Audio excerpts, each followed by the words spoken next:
Gilakasla Namut, Gilakasla Gigame, Nuguam, Ichawagalau, Gikenzi, Gayakanla, Muskamag Zaudinok. As Chan said, my name is Mike Bonshor. I'm a member of the Zaudinok First Nation of not Kinkum, England, but that'd be different, Kinkum Inlet. I've had thanks, first of all, to the NRT for putting this together. It's nice to see some familiar faces here, and it's also, I was thinking yesterday through the discussion, it's nice to see some new faces as well. As Doug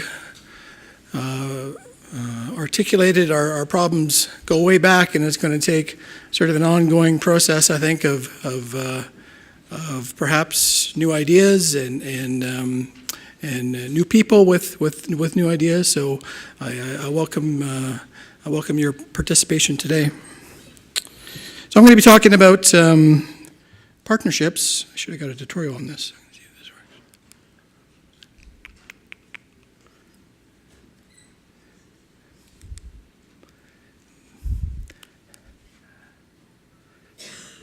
From the standpoint of, I won't go as far back as Doug's presentation, but sort of share my own.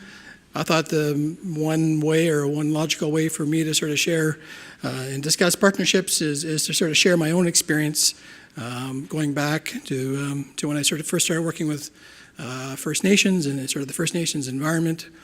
And I wasn't going to talk as much about partnerships specifically, or the construct of them solely, but also have a discussion about sort of the context and the sort of perhaps the best practices and the best and most favorable environment in which to create your partnerships. I mean, a lot of us working in communities, working for communities, have utilized partnerships with various industry sectors to move your ideas forward. And so it's an opportunity to talk about some of those examples. I'll share some of my own experiences for better or worse. And I think it somewhat mirrors my objective and intention is to sort of demonstrate and illustrate how our partnership opportunities have evolved over time. And our previous presenter did a really good job of illustrating the gains that we've made at the sort of the highest levels of the country. And part of our challenge and part of our opportunity is to match and mirror the opportunities that we develop and pursue in line with that evolution. And also, based on my own experience, talk about, provide some practical advice, I hope, in terms of the kinds of partnerships and the types and structures as well. I should also acknowledge and thank Chance for acknowledging the traditional territories that we're doing our work on today. Musqueam, Tsleil-Waututh, Squamish. So I took a job with the Bank of Montreal back in the mid to late 90s. They're opening a branch on Reserve just outside of Port Alberni, so this is in New Channel territory. This was, I thought, kind of an interesting time. I started to make a personal decision, a personal choice to I just finished my accounting designation and so on, and I thought I wanted to utilize that in the area of First Nations development. I really had, to be honest, I really had no idea what that meant or where that was going to take me, but I thought perhaps taking a job at a bank on Reserve would be an interesting way to start. And so at this time, this was the relatively early beginnings of the treaty process, and shortly thereafter the Delgamuukw court case came down, and so I would sort of categorize that as sort of hopeful yet sort of undefined times. We had the treaty process that was just starting. There weren't any, at this time there weren't any sort of settlements by then, although the Nisga'a were moving towards that, sort of outside of the process. But I thought it was a good time, an interesting time to be getting into First Nations business and economic development. I really enjoyed my experience working with the New Channel on the West Coast. I stayed at the bank for a couple years. Decided that I wanted to turn my attention to working with communities directly instead, and I took a job with the Stolo Nation. They were, at that time, late 90s or so, Still, they were together as a, Chief Dalton Silver is here. They were together as 19 First Nations from a political standpoint, from a treaty standpoint, from an economic development standpoint. Because I was there, I was asked to be, and I was so honored to be the CEO of their development corporation. So the 19 First Nations stretching from Langley out to Hope, I thought, an enormous amount of potential. The Honourable Stephen Point was the Chief's representative at the time. He was also the chair of our board as well. So I felt we had enormous political and certainly political and also economic capabilities and clout in the region. And although given the time, and you can think back to the previous presentation, our legal standing, First Nations legal standing in terms of it being able to exercise opportunities wasn't quite where it is now.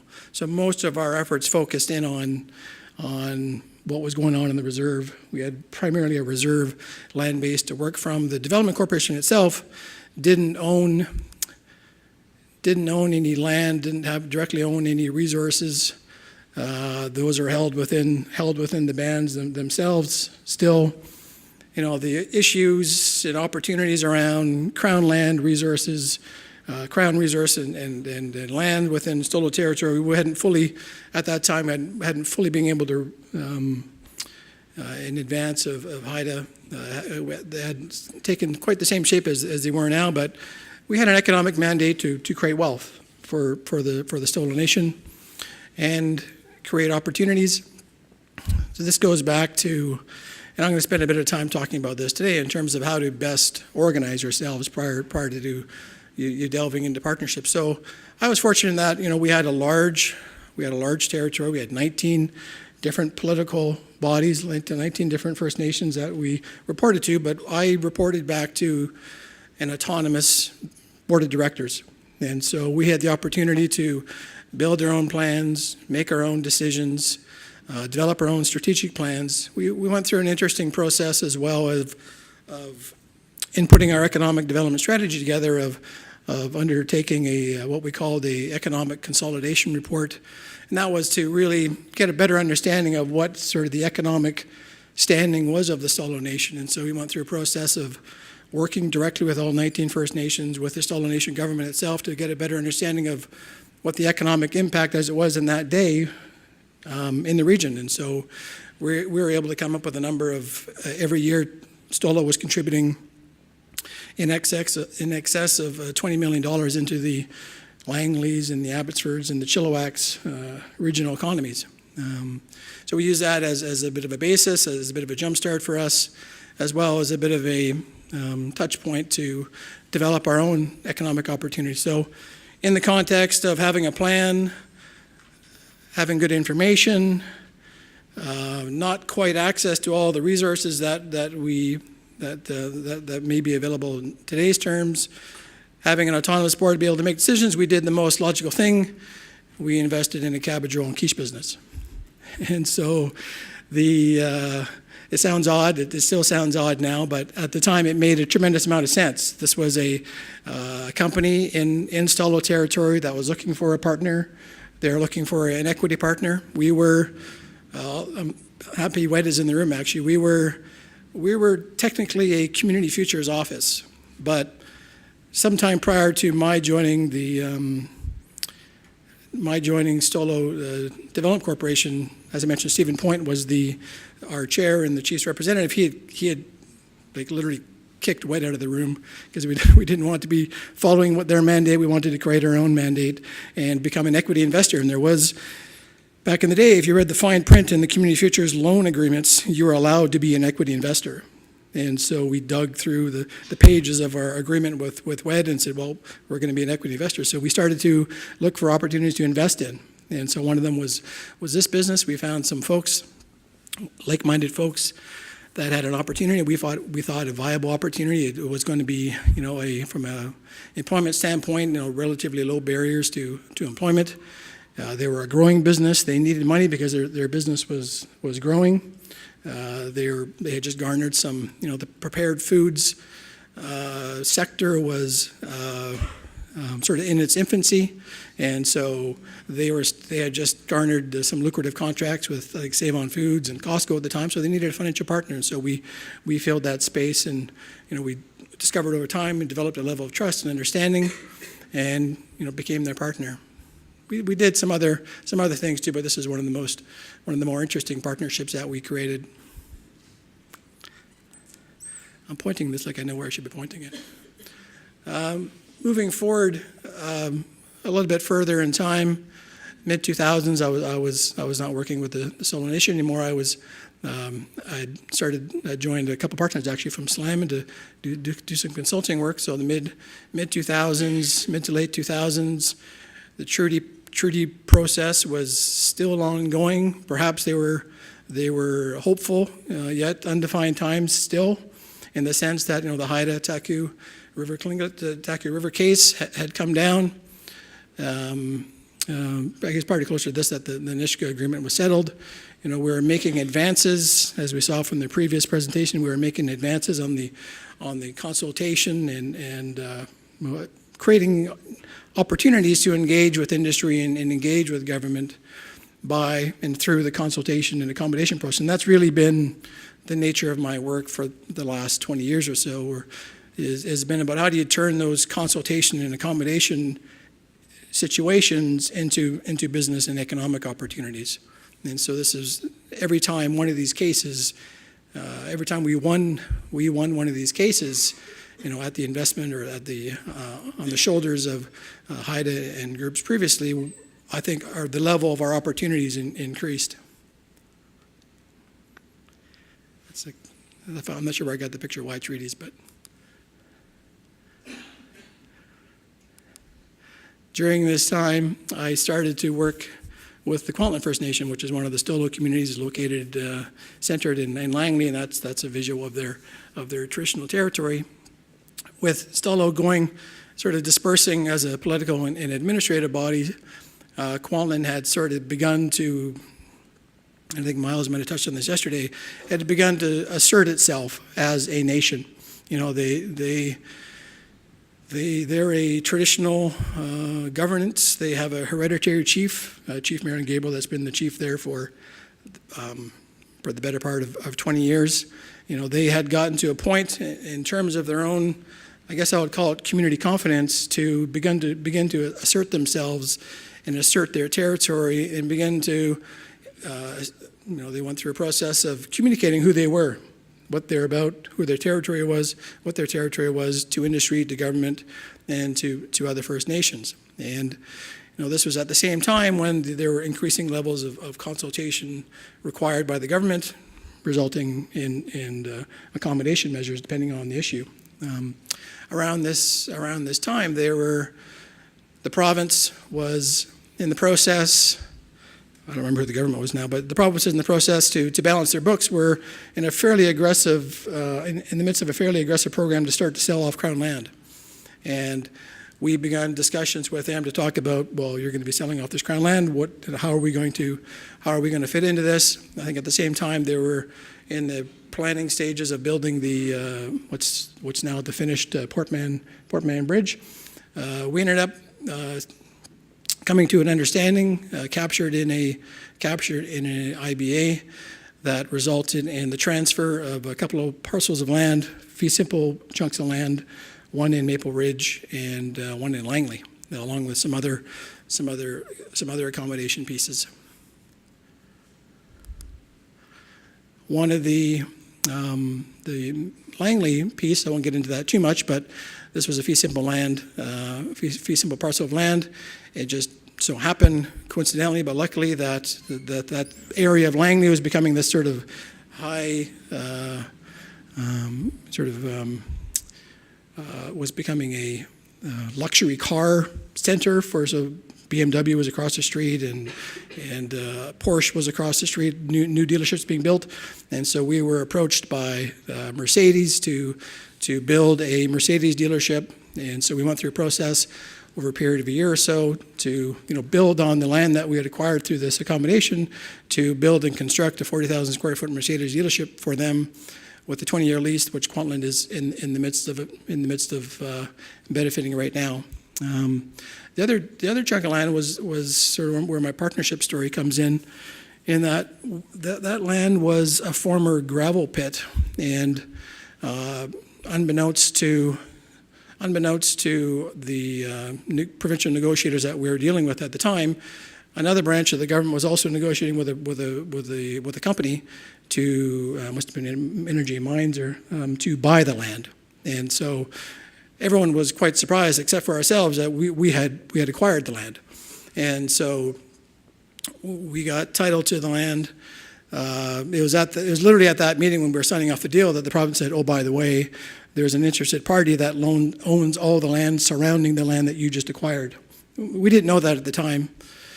We had gone through a bit of an economic analysis because we were given a bit of a shopping list of potential land parcels to use as accommodation, and we picked the one we did because of where it was, and we thought, because of the potential economic value.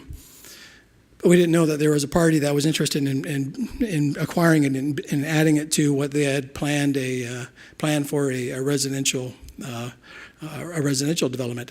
And so we took that as an opportunity. We own the land. We didn't. So we had full equity, 100% equity ownership of the land. We didn't have any debt associated with it.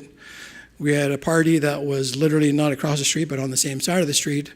That over time, through meetings, getting to understand each other a bit better, we discovered that we had a shared vision and some shared objectives. The community had decided at that time that those lands were going to be for economic development purposes. Those lands were going to be developed to make money, and so these guys were also in the process of making some money. It made sense from a project standpoint. The value of our land by partnering and combining our lands with their land increased the value of the economic value of our project by, I would say, 50%. It also increased the value of their project by perhaps a slightly lower amount. But we discovered that by working together, by creating that partnership, and by Kwantlen already having the value in the project, that it was an ideal situation to partner. And so what came from that was 100 single-family lots that were developed and put up for sale for the community's economic benefit.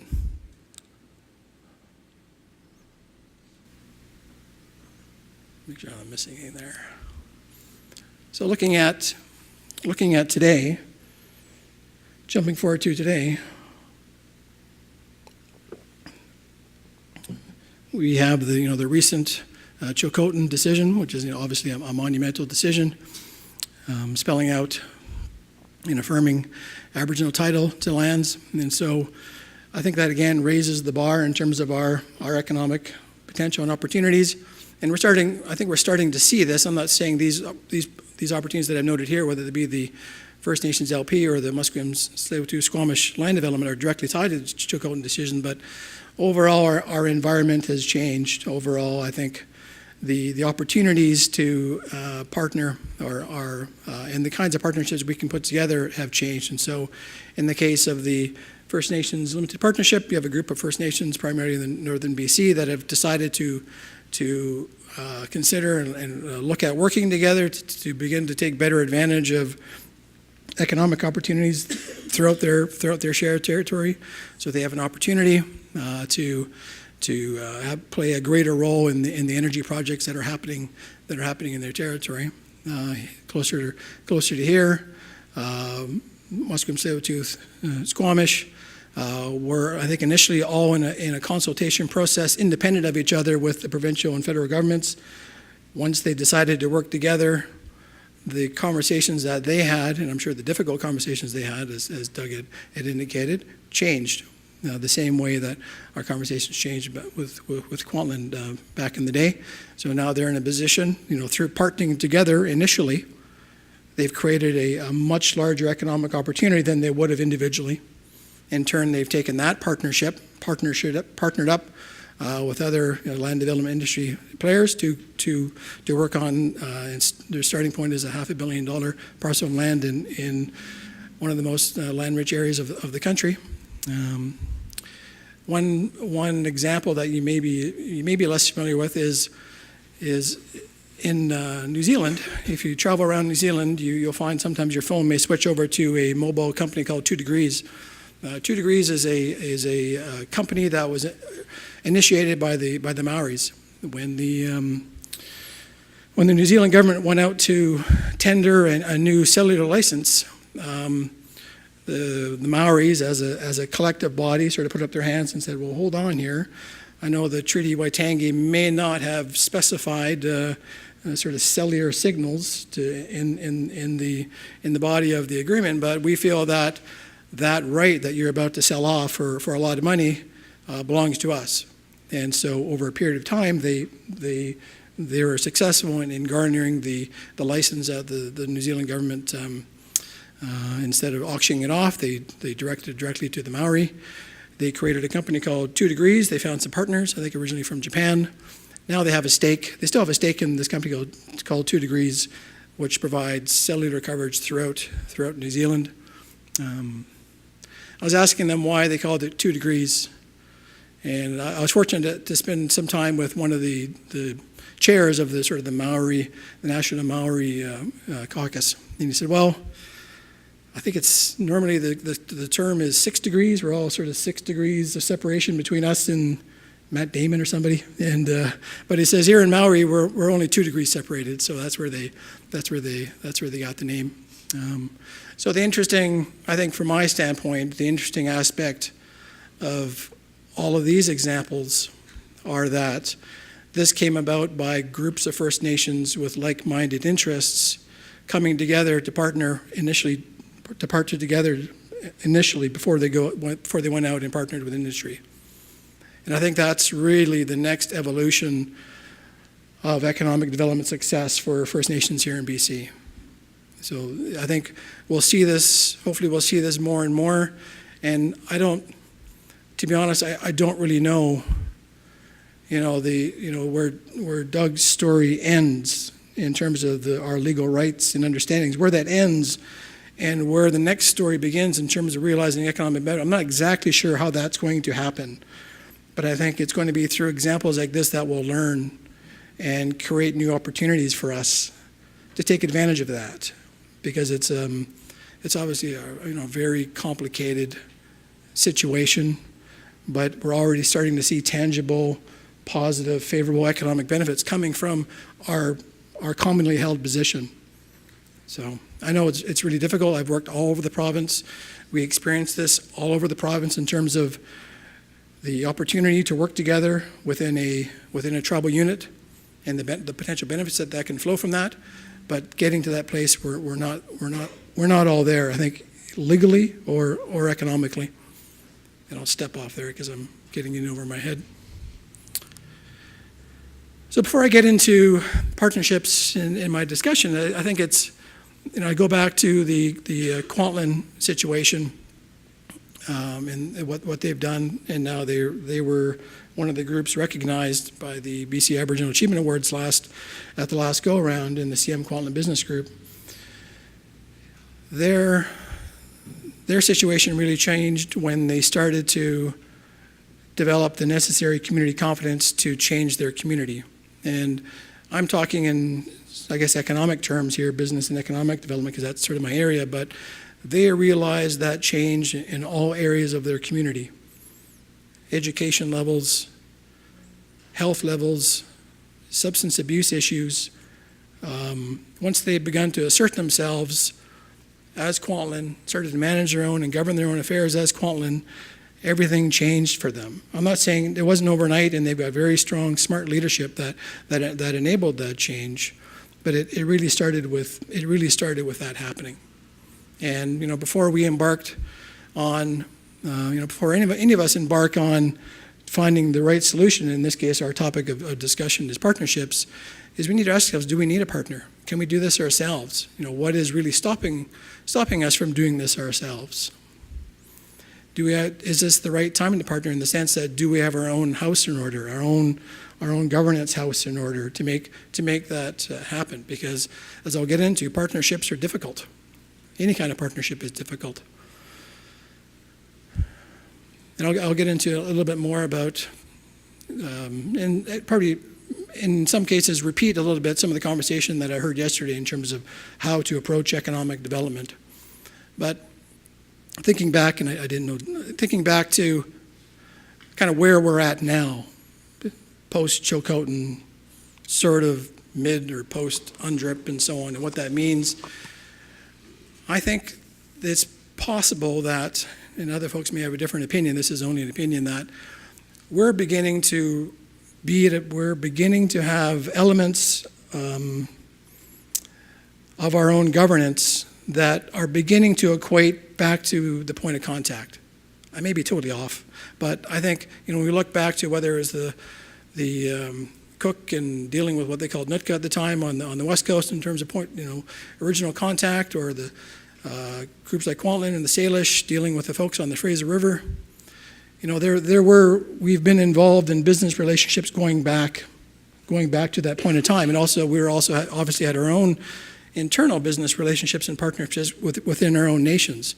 But looking at the relationship with external parties, this isn't necessarily new. And this is I really appreciated the previous conversation, the previous ideas that Doug put forward, that we're beginning to get back to that time prior to 1856 or so, where we're able to have our rights and acknowledgement of our title better understood, at least. And we have to work hard, as he said, to get them exercised, to get them implemented. Where, back then, the original colonizers recognized that we were at a greater level of equality. We had stuff, they had stuff that we wanted. We had the knowledge, presence, ownership, experience, and so on that they wanted. And so there was a relationship that had a greater degree of equality in place back then. And both parties saw value in that exchange. And I think we're slowly, maybe it's going to take the next 10 or 15 or 20 years to really get to that place, I'm not sure. But I think we're a lot further now than back when I first started working in this area. So stepping off my sort of quasi-political soapbox a little bit, just sort of getting into some of the practical, tangible elements of what I think makes a successful partnership, whatever kind of partnership you're looking to put together. I've got a list of some ideas. Some of them you may be familiar in working through, but obviously partnerships I feel that partnerships that are First Nations driven, based on our rights and title within our territory, have the best chance of success. Partnerships where both parties acknowledge and understand the value that's being presented have the best chance of succeeding. I think I've seen it too often where we undersell our value to a business relationship. We don't fully realize the value that we're contributing to allowing a business idea to come forward. And because we don't have, because in some instances we're coming at the situation new, or we don't have the same amount of financial clout, we undersell our value. With every partnership, there has to be, this perhaps is the beginning and end point, there has to be a workable level of trust. You've got to trust that your partner understands what your objectives are. You have to have a level of trust where you feel that your partner has your mutual interest at heart as well. And if that's not in place at the outset, if business partnerships have an 80% chance of failing, generally, if you don't have a level of trust there, it's going to have a 100% chance of failing. From a values standpoint, I think I think in the grand scheme of things, we're in relatively early days in creating these relationships in industries like LNG that we didn't even know existed 20 years ago.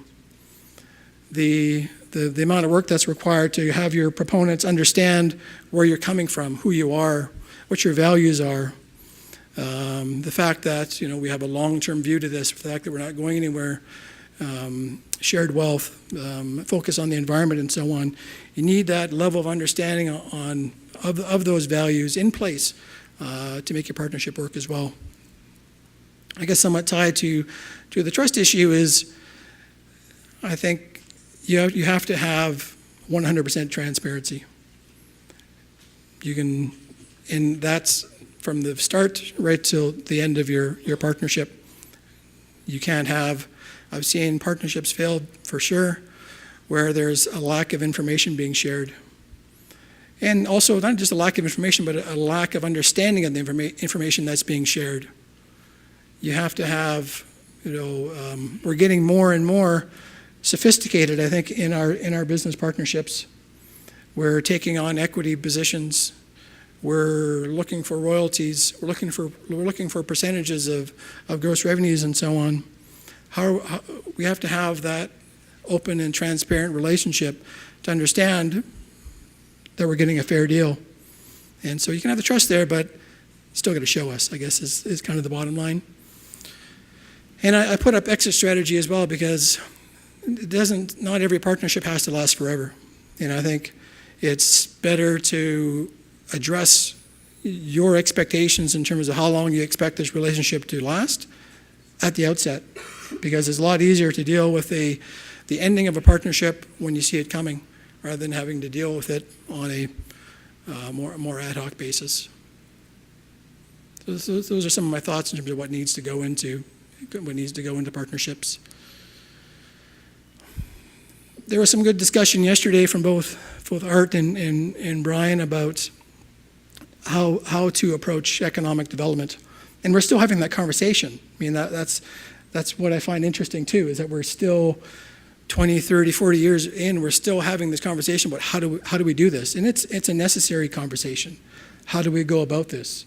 Because sort of the situation that brings about our economic opportunities are continually changing, so the way that we approach it has to change too. And so I got a few points here, but I think the main one is that however you decide to go about it, nation building, whatever you want to call it, you have to have an approach that you believe and buy into. And in the context of partnerships, I think we need to be past the days where partnerships were our strategy. We need to be past the days where we thought we had a strategy, but all we have is a series of random relationships that came about we don't know how, which happens all the time. They end up being more industry driven than from your own perspective. I'll talk about that a bit more too. And in the context of the best situation or place and to be building your partnerships from is you need to have, I referenced earlier having your house in order. So that's really about having your governance structures in place in all the important areas, and that being your foundation to building your partnerships. And so, I mean, all of our tangible opportunities come from our title and our rights, which has a direct connection to the business and economic opportunities that we pursue. None of that can happen without our communities. None of the opportunities that we can pursue can happen without our social development departments, our community members, our education departments, and so on. That's our connection back to our community. Our communities are continually relying on our business activities to fund community efforts. There's the connection there. And all of this has to be founded on sort of a strong financial governance structure and environment. I won't get into this a little bit too much, but maybe this is under the category of what Brian Perry was referring to yesterday in terms of, this seems obvious, but all of this needs to be in place to give yourself the best chance of succeeding in your business activities, whether or not they involve a partnership. This is, before you partner, this is the big house, and a bit of an aside, this is the big house in Alert Bay, and the pole in the front was done by the late Marcus, carved for our family, which represents the Musqueam origin story. Bit of an aside. So I mentioned earlier how, from a partnership standpoint, I mentioned, I found this clip, I don't know where, I Googled partnerships perhaps, and marriage came up, and we'll get a chance to talk about marriage strategies and so on, but I think most marriages end in, 50% of them end in divorce. From a business standpoint, 80% of partnerships end in sort of business divorce. And so they're hard. You have to have a really good understanding of what you're trying to accomplish. Why are you bringing in a partner? How does this partnership idea, because all of you that sit in your office, your tribal council office or your band office, you've all had people come wandering in to say, I've got the best business idea since whatever, whether it be, gosh, I can remember sitting in my office in Chilliwack and hemp was going to be the economic solution to all our woes. Or at the time, perhaps casinos were going to be the solution to all of our economic troubles. And so there is no shortage of folks with their own ideas, perhaps with and certainly maybe their own best intentions that are going to be approaching you with their idea. But how does it fit into your strategic? How does it fit into your own community's objectives? And what capacity gaps are your partnership going to address? So these are just some, I think, necessary questions to ask yourself before getting into a conversation with a potential partner. And there's foundational work that needs to be in place, or ideally is in place. You should be following your economic development strategy based on your territory, based on the economic opportunities brought about by your title and rights. You need to have proper functioning economic development structures, and I'll talk about that in a slide or two. You need to have your plans in place, which spell out how you can execute that. You need to have a good understanding of where you're coming from, what your own capacity situation is, where are your gaps, where are the opportunities. So this is sort of necessary foundational work, which put in under sort of the banner of having your governance house in order, having functioning governance systems on the left there, supported by plans and policies in each of these areas. So having an economic development strategy, which again I mentioned is territory-based, primarily at an industry level. And this is a strategy that's shared by both your government and your development corporation. This isn't a plan that's, I think this was mentioned in a couple instances yesterday, you need to have a plan that's owned by both your governing body as well as your business entity. Having economic development plans, which will most likely be done at your development corporation's level, sort of looks at certain opportunities, for instance, having a land development plan, having a forestry or fisheries plan in place, so you have an idea of what you're going to be pursuing, what areas make sense, what areas don't make sense in your territory. And following that, having your business plans in place, so primarily an execution focus. So long story short, this is probably where your partnership strategy should be identified. It's not on Monday morning when you first walk in. It's probably sometime late Friday after you've done all this other work that you come to the realization, based on your own initiatives, based on your own thinking, based on your own strategy, that, hey, we need a partner. We don't have enough money for this. We don't have enough resources for this. We don't have enough skills.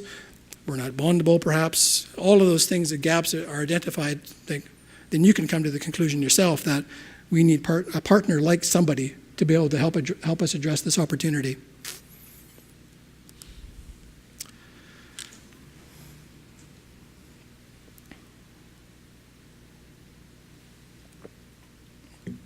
So, taking a slight left turn, I've had an opportunity to work with a number of communities, groups of First Nations the last couple, 3 years or so in helping them put together their economic and business development structures.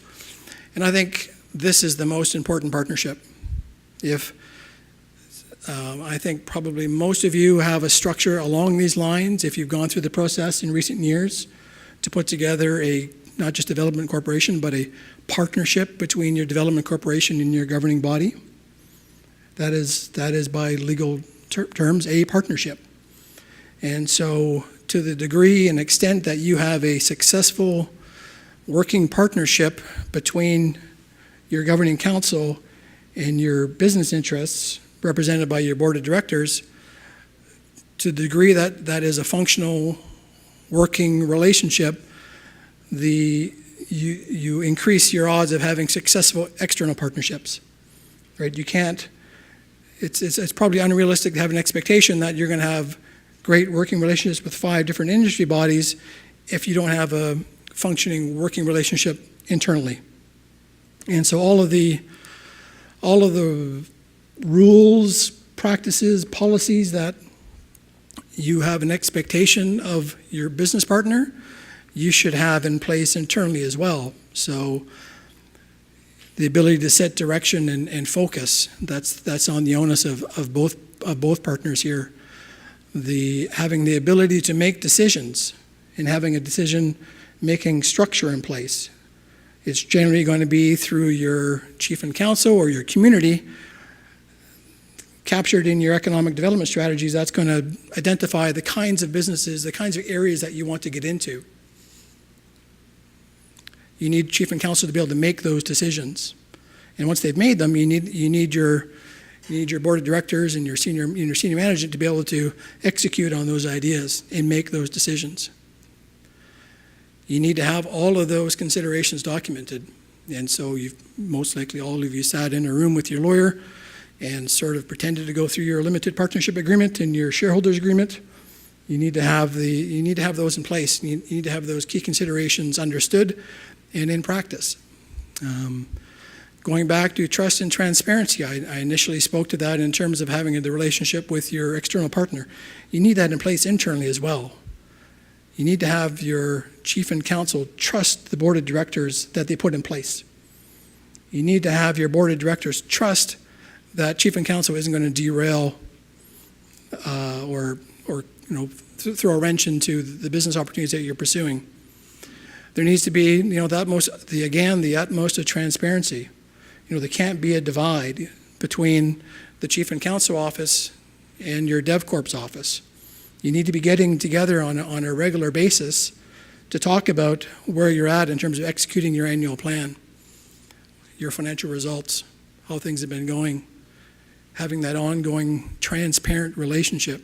I mean, my experience, and this isn't just an informal comment, but DevCorp offices are different. For whatever reason, community members, et cetera, are entirely comfortable walking into a band office. That relationship is generally easy. And sometimes it's to bang on the door to say, where is this or that? But there's that relationship doesn't always readily exist with your development corporation office. And it might be because of who's sitting in the chair. It might be because of not knowing what's going on. But you need to get to a place where not just your leadership, but also your community members have that level of trust and transparency in your development corporation. And that's all part and parcel in having a successful working relationship. As well as having I think this was touched on yesterday as well, having a well-understood, documented revenue and profit sharing and or investment policy and model in place so that you know how money is going to be moving back and forth between your government and your business entity, whether it's new investment coming in or the division of profits and proceeds coming back. That's got to be in place. A lot of communities don't have this. They don't have an understanding. There's always, maybe this alludes back to Michelle's question, might have been yesterday, about, well, there's the hope that we make some money. And if we get some, we'll worry about it then. But ideally, you have your plans in place, you've got your rules and et cetera in place so that's well understood at the outset how that relationship is going to work, because at the end of the day, with a lot of relationships, it comes down to money.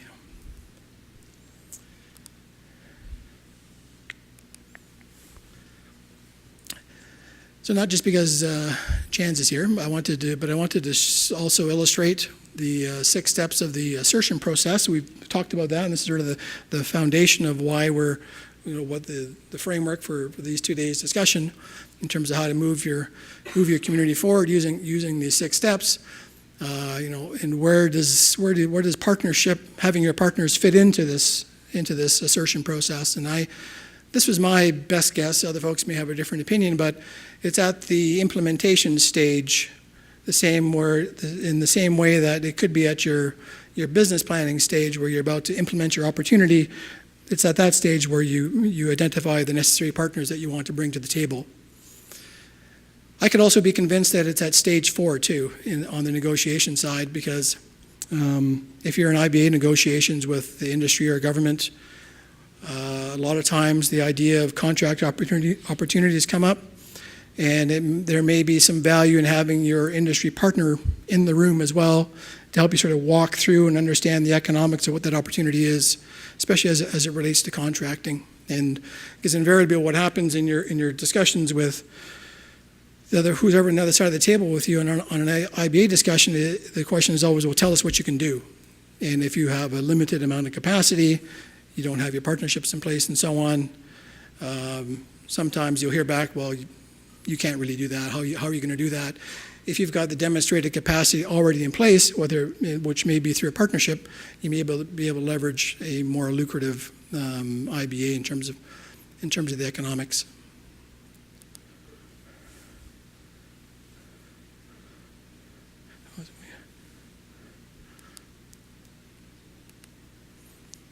So just generally, the kinds of partnerships that are happening out there that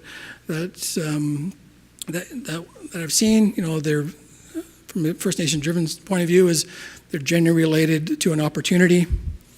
They could be long-term or short-term in nature. I've shared some examples already of where individual or First Nations are coming together to partner together.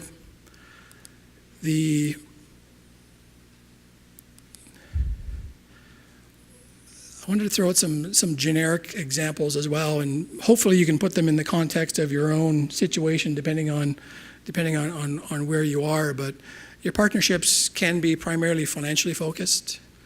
They may be primarily capacity focused, where you're looking to beef up your capacity in a certain area, or they may be focused on being able to increase your capacity to govern your community. So I wanted to throw out some examples here that I've seen, and as well as ideas and opportunities for perhaps some improvement in how we're approaching these partnerships.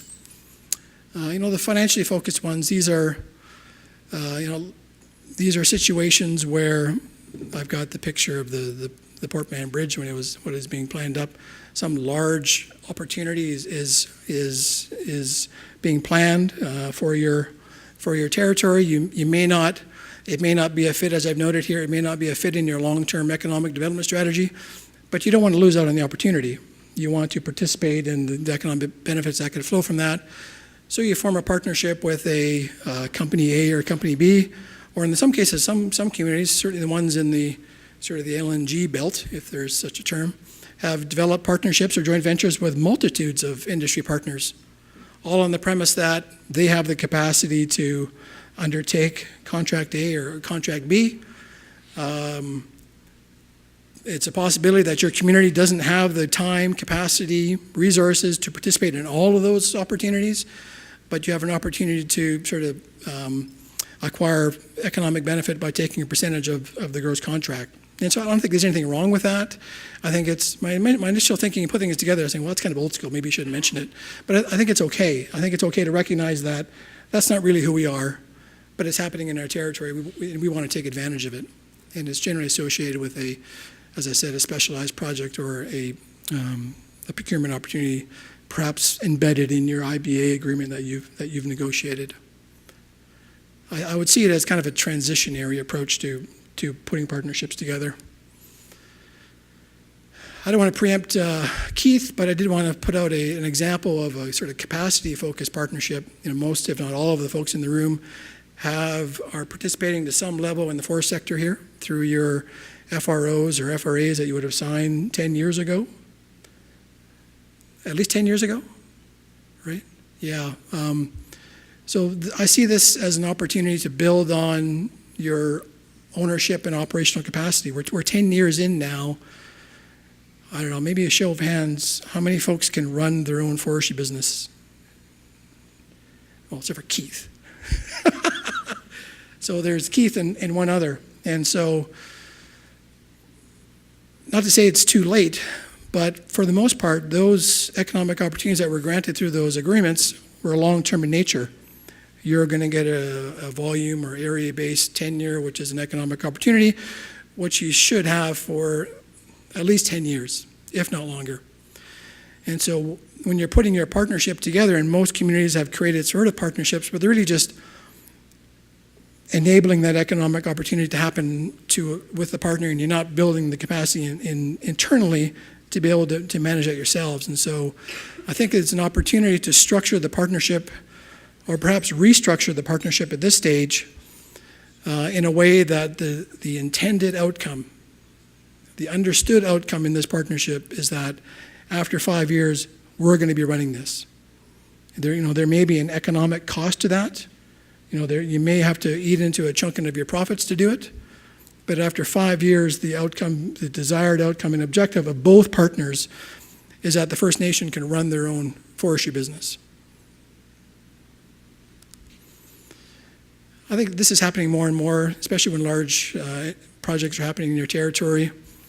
Rather than just contracting out the kinds of services that are going to be undertaken on your lands and in your territory, so they're just hiring out the archaeological firm or hiring out the environmental management firm.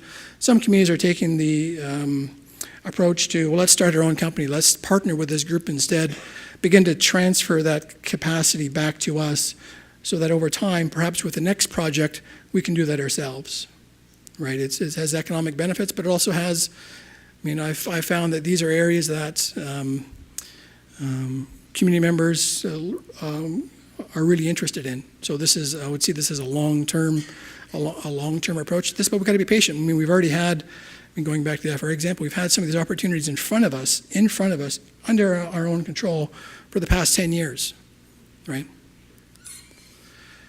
A couple of quick slides on structure. You've got your structure in place, perhaps through an LP or an LLP. You formed it this way because you want to have the necessary tax or liability protection included in this. It makes sense to, when you're engaging with a partner, to roll your partnership into that structure. It'll provide for the same tax protection. It'll provide for the same liability protection within the context of a sort of understood set of rules and so on that your industry partner can simply roll into. Some other practical considerations in putting your partnership together: documentation. I've seen too many instances where communities start working with folks and they haven't really gotten around to papering it up. We'll get around to it. You need to have your partnership agreements in place at the outset that spell out how your partnership is going to work. Cover some of these areas: how you're going to report, how you're going to report back, how you're going to share in profits, when there's a new investment required in the partnership, how that's going to happen, and so on. This is a simple thing, but regular contact. You need to put in place a practice where you're meeting every month or at least every quarter with your partner to stay up to speed with each other. I've been sort of put into situations where First Nation partners haven't had a tangible conversation with their business partner for 2 years. They sort of get a check that comes in. They don't know, they've lost touch. And they're relying solely on the decisions and efforts put forward by the partner. Shared governance and management. So when you're putting your partnership together, having an understanding on how key decisions are going to get made. New investments, hiring of senior managers, and so on, in line with regular reporting, having your financial statements shared with you, having regular reporting back to perhaps environmental impacts, employment levels, and so on, reported back to you regularly, so you're never out of touch with what's happening within your partnership. And perhaps I should have started with this: is understood expectations. If you're not sharing with your partner what you expect to get out of your partnership, he or she isn't going to know. And if you have an expectation that you want this partnership to end after 5 years because we're going to have all the capacity to do this ourselves, you've got to share that at the outset, because that will guide and determine your actions in the intervening 5 years. And that sort of leads back to an exit strategy. It's not necessarily a bad thing to have an exit strategy developed at the outset. And in fact, it allows for you to sort of govern your actions and how you're going to run your business leading up to that point. You'll do things differently. If you know that this partnership is going to last 5 years, you will do things differently. You'll make different decisions. Perfect timing. So, sort of in conclusion, I've tried to paint a picture that the nature of our partnerships have evolved, not just with time, but with events that have transpired in the recent past. And so we need to look at taking advantage of that. As I mentioned before, I think we need to continue to look at opportunities to work together with our neighbors. I'm a member of the Muskmount-Zaudinok. We're 4 tribes. We're not always doing things together. We've tried to do things independent of each other, and in some cases it just does not make any sense from a logistical, from an economic standpoint. We need to look for opportunities to work together. Start internally, have your own house in order, take a proactive approach, develop your economic development strategy, and make sure your partnerships fit within it. And you develop partnerships to suit your opportunity. I've seen this happen for examples, in the construction sector. You find a construction partner that can very well undertake projects at $10 million. You have a $100 million opportunity in front of you. You've got the wrong partner. And I think I repeated myself here in terms of First Nation and collective partnerships, but I think that's it. It's nice being the last guy before lunch. Thank you for your time and your attention. Sam Schooner, Nukok Nation. You asked about partnerships in forestry, and we have a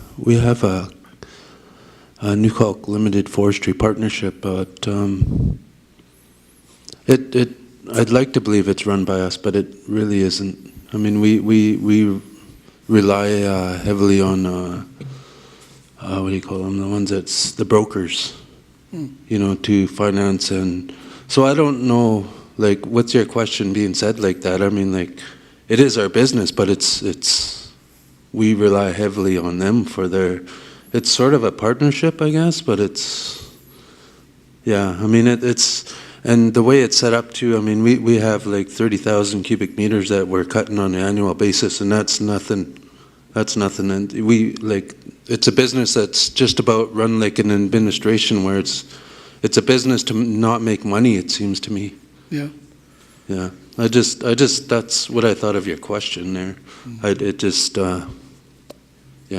figured I'd let you know that. Yeah, I don't think it's I really don't think it's an uncommon situation. You have to go back to how you want to run your business and how you want to pursue the opportunity. And there are certain economic limitations. So to have the full capability to have an increasing participation in all the aspects of your forest license, from harvesting to planning to selling and so on, if that's the objective, you need to look at what's stopping you from doing that. And it could be your approach. It could be the fact that you've only got 30,000 cubic meters. And so that's not the end of the world. What level of scale do you need to be able to increase your capacity in all those areas? Perhaps you can do the math, guys like Keith can do the math. Perhaps you need 50,000 or 100,000. How do you get to that point? Perhaps you need to partner with your neighbor. Perhaps you need a different kind of partner. Yeah, I'd agree with that, but I also think the power in numbers, like, there's a lot of nations here that sit around this table that do have forestry licenses, and that if we became our own brokers, if we had a coalition of our own brokers, we combined our resources and we went after these markets. I think there's a genuine power in that. We cut out these third parties. It's just I hate to say it, but we just keep getting screwed over by these guys. And it's never going to change. That's how they view business. And it's like coming to these places here. It actually gives me hope, because there's smart people around this room that we need. We definitely need, but I'd really like to look into creating a coalition or something to help our forestry company. Like we have to get together with like maybe this afternoon with this other guy that's going to be speaking. I can't remember what his name is. Keith. Yep. Yeah. I mean, I think we should be try and come up with some kind of solution like that where we can help each other. Yeah, just a quick comment on that. Some of you may have also been to New Zealand, and I mentioned the cellular company example, but they also control the majority of the fishing sector in New Zealand. And I had a chance to talk with their chair of their fishing corporation, and they successfully negotiated as a group, as a collective, that position. And I brought up some of these same issues. How do you get everyone to agree? How do you get everyone in the same room? How do you get everyone on the same page? And he says, well, our first objective was to get the asset. Our first objective was to create that opportunity. He says they were still at that point working out the bugs in terms of how they were going to implement that. But that became their problem. Once they acquired the asset, created the opportunity, it made the rest of it flow from it because they had in their hands the opportunity. One of the challenging things that I face is a revenue sharing model, as you rightly said, is like what is the right revenue sharing model when you're setting a partnership with an industry when they are contributing 80 or 90% of their or helping with the operations of that business.